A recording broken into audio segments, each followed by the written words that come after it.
Hi everybody, my name is Caitlin Garrow and I'm here with Sword Performance for our Healthy Hydration series. I'm joined today by Dr. Sean Stasko. He's our co-founder at Sword Performance, and then also by Bill Cartun. He's the Director of Operations at the University of Colorado. This week we're going to be talking about water, which is the lifeblood of peak performance. Bill, would you give the viewers a little background of where you come from, your history with sports, and then to address if water is really enough for athletes? Sure.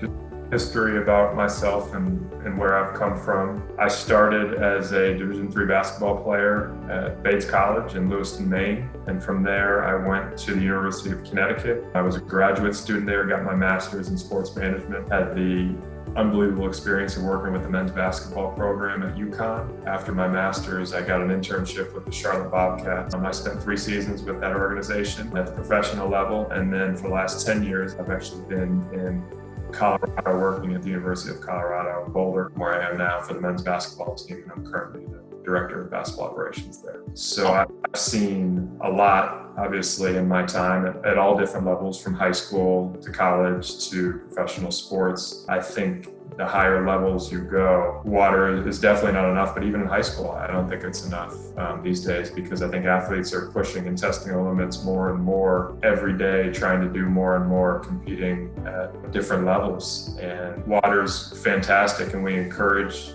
guys to drink water, and a lot of water every day, like Sean was talking about. But I think to really reach their maximum performance, I think an electrolyte carb replacement drink is a necessity these days, just to really help replenish what they're losing while they're exercising. You can't have enough of it, and I think it's something that they need before they work out, during their workout, and after their workout, to make sure they're replacing everything they've lost while exercising. We've all heard how water is so important in our daily lives. How do we know if we're dehydrated? Or is there a kind of a best recommendation for how to stay better hydrated every day? That's a great question. Your body is fantastic at controlling how much water we have in our body and what the state of hydration is. If you are dehydrated, your body will tell you that you're thirsty and you have to drink water.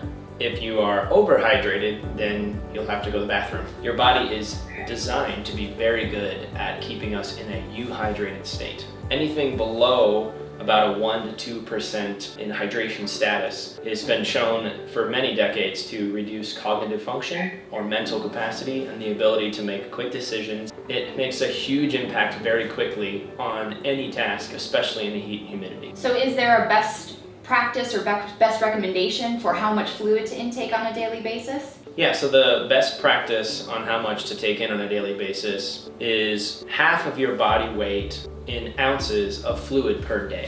If there was a 150-pound person, they would want to take in about 75 ounces of fluid every day. But mostly you want to have that from water. But when I say fluids, I mean everything liquid that really goes into your body. Think of your blood in your body, your circulation, like the road on a highway. Imagine that we are driving in a car and there are lots of other cars with us on the highway. The cars represent things like oxygen, CO2, other nutrients. That superhighway is, again, the road, it's your blood, and that's controlled by water. Let's say we're driving in a car and we're on a 3-lane highway. There's lots of cars, and then suddenly we come into construction. That goes down from 3 lanes to 2.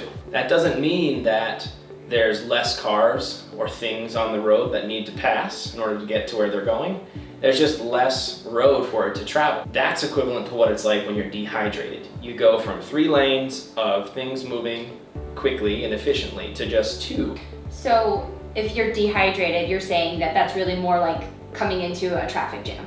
Very much so, absolutely. And if you up your intake of water to put you back into that elevated hydration status, then your blood and the cars would keep moving and everything would keep humming along and you get to your destination. Correct. Excellent. Have you found that having a hydration protocol in place is something that is beneficial? Is there a regimen in place to make sure that your players are doing that? We encourage our players. Obviously, we're trying to teach proper hydration. We have drinks, electrolyte carb replacement drinks available to them. We encourage them to have it before practice. We encourage them to have it, especially during practice, and then after to help recover. I don't think there's a set protocol, but we definitely encourage them to really drink a lot of fluids while they exercise, because we know the benefit and obviously the recovery afterwards, how much it'll impact them in a positive way by doing it.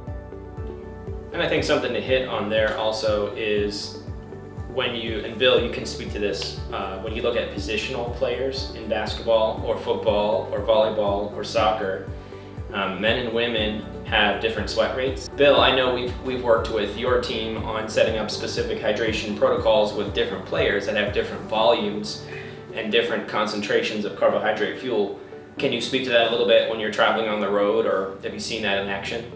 Yeah, for sure. Before every season, we actually have a nutritionist, and she does a great job getting with our guys and testing. We do sweat analysis. It can pinpoint specific players. Some need more, some need less, but having specific data that backs behind, what their individual needs are, I think that really helps our guys. So if we're on the road, we may want to give them an extra drink before practice, or make sure after practice they're getting that, just to make sure they're getting that fuel and that recovery in them, after their workouts.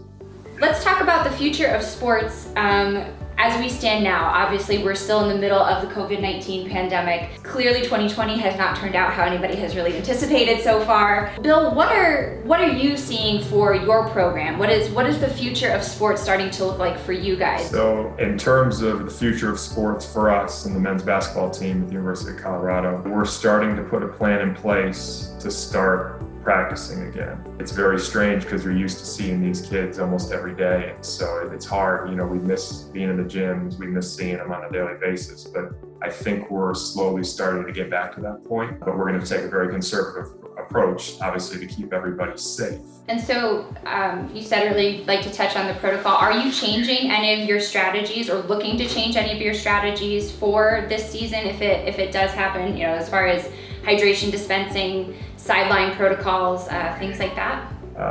Yes, going forward, we will change some of our protocols, and that's as far down as entering the building. We're going to experiment a little bit, obviously, because we want them to be hydrated while they exercise. We're going to have individual water bottles. The system will help mix the drinks so they have access to them. But we did talk about how we're going to have to be very strict on that. You got to make sure you use your own water bottle. Before, I don't think people were as concerned about that. But now I think it's a much bigger issue, and want to keep everybody safe and hydrated at the same time.